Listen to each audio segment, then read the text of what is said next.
Hello everyone, मैं S K Singh, medical admission counsellor. NEET UG 2023 में MCC ने अपना काउंसलिंग शेड्यूल है ऑफिशियली रिलीज कर दिया है। वैसे स्टूडेंट जो एमबीबीएस और बीडीएस में एडमिशन लेना चाहते हैं तो आप एक बार एमसीसी का ऑफिशियल साइट पे जाएं और वहां से अपना काउंसलिंग शेड्यूल जरूर चेक करें।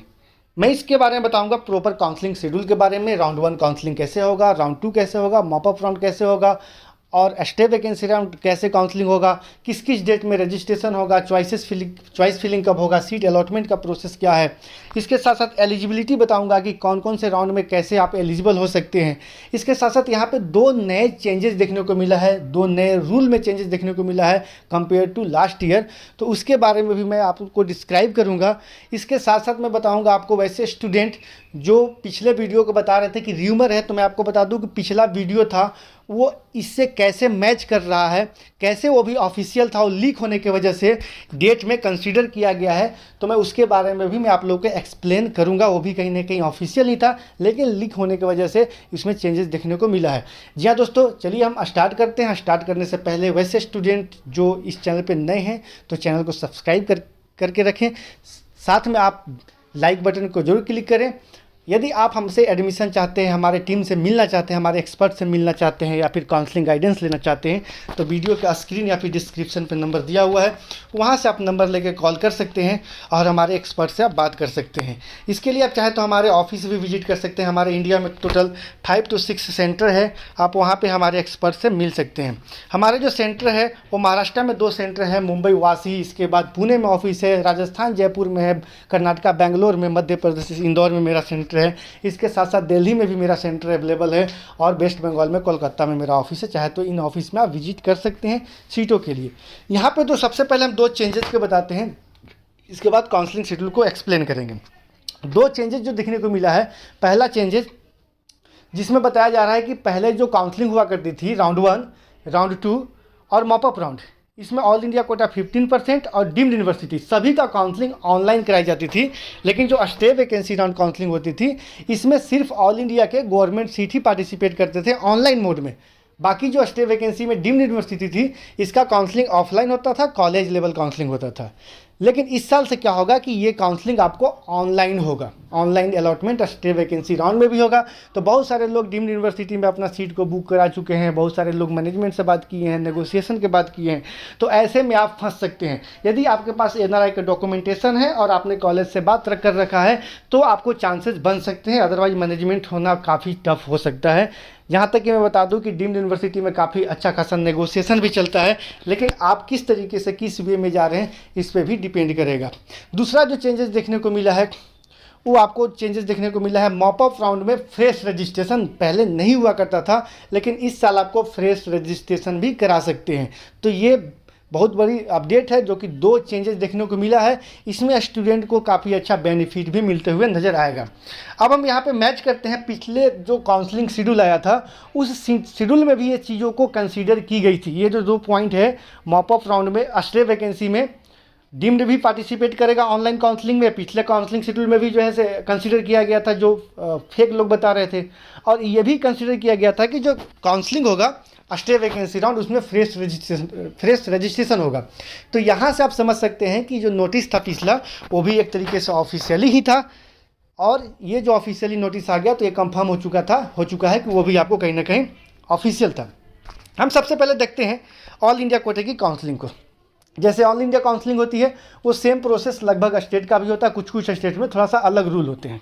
तो यहाँ पे ऑल इंडिया कोटे की जब काउंसलिंग होगी, एमसीसी काउंसलिंग कराती है, टोटल 4 राउंड कराती है, राउंड 1, राउंड 2, मॉपअप राउंड और स्टे वैकेंसी राउंड।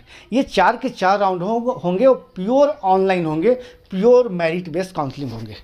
इस राउंड में आपको राउंड 1 में भी आप रजिस्ट्रेशन कर पाएंगे, राउंड 2 में भी फ्रेश रजिस्ट्रेशन कर पाएंगे, मॉपअप में भी कर पाएंगे और स्टे में कर पाएंगे। यानी कि अगर राउंड 1 में आपने काउंसलिंग नहीं किया ऑल इंडिया कोटे का तो आप चाहे तो राउंड 2 में फिर से रजिस्ट्रेशन करके कर सकते हैं। यदि राउंड 2 में रजिस्ट्रेशन नहीं कर रखा था तो आप मॉपअप में रजिस्ट्रेशन करके पार्टिसिपेट कर सकते हैं। मॉपअप में आपने रजिस्ट्रेशन नहीं किया था, आपने स्टेट में पार्टिसिपेट कर रहे थे तो स्टे वैकेंसी में आप रजिस्ट्रेशन करके आप पार्टिसिपेट कर सकते हैं।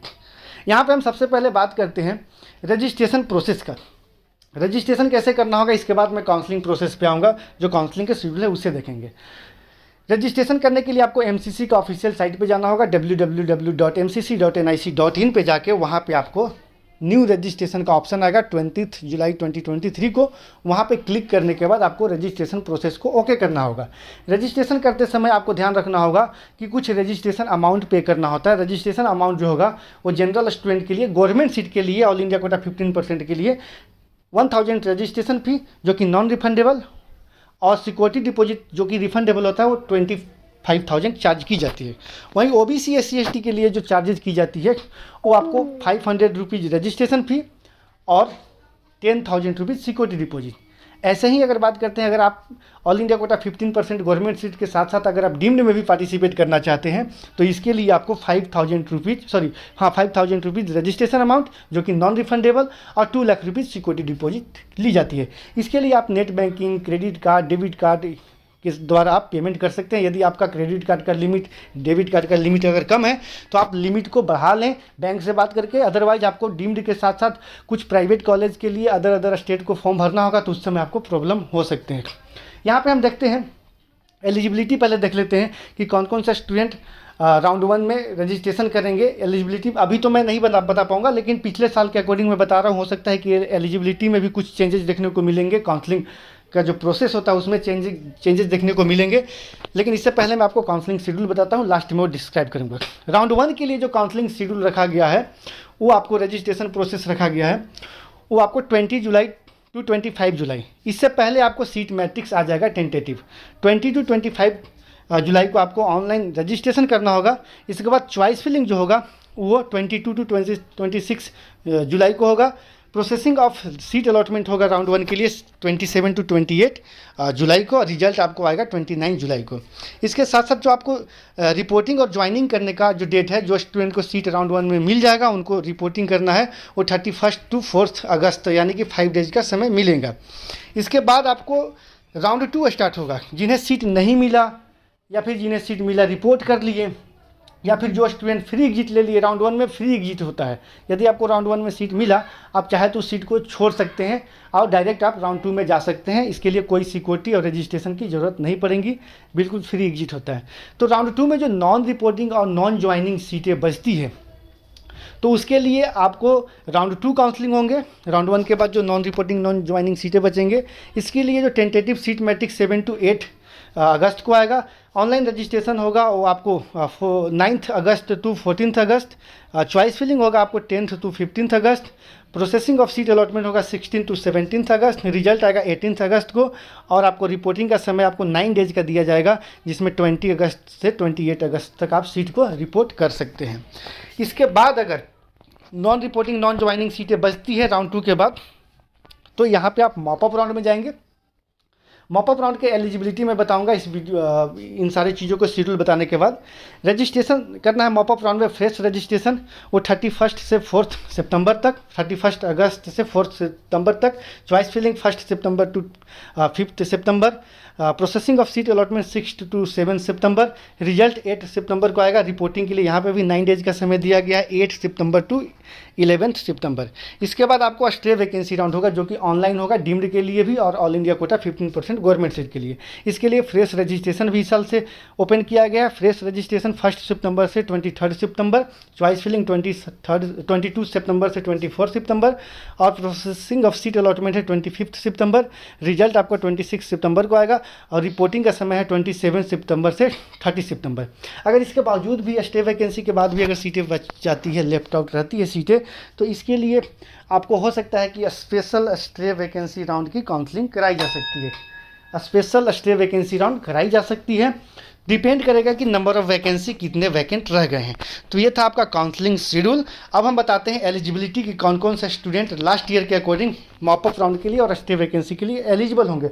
हो सकता है कि इस बार उसमें भी चेंजेस देखने को मिले। तो हम यहाँ पर बात करते हैं वैसे स्टूडेंट जो राउंड 1 में रजिस्ट्रेशन किए और उन्हें राउंड 1 में सीट मिल गया, तो राउंड 2 में अगर आपने राउंड 1 में सीट मिला और आपने फ्री एग्जिट ले लिया तो आप डायरेक्ट राउंड 2 में चॉइस फिलिंग करेंगे।